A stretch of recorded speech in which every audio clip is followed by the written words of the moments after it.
everyone. I'm at Creekwood United Methodist Church, walking towards you from our new entrance that will lead off Stacy Road into the church parking lot. As you can see, there's a lot going on. So let's go take a look. So as you can see, a lot's going on. This will be the new ministry center that'll house adult Sunday school classes. And what specifically I'm standing in is the new children's area. We've laid it out, and what we're doing right now is we're roughing in the plumbing. Soon, we'll pour the pad, and you'll be able to see what the building will look like. The new building ties into the existing gathering area with an opening here. It leads to a new lobby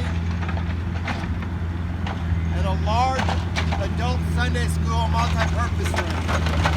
That'll lead outside to a deck that overlooks the pond.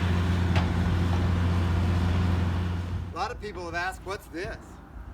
I'd love to have said it's a new swimming pool, but we've had to extend the pad for the fire lane to service the new building.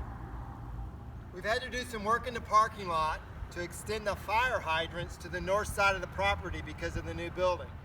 So hopefully that gave you some information and answered some questions about what's going on here at Creekwood. We'll continue to update you as we progress with the project. Have a good day.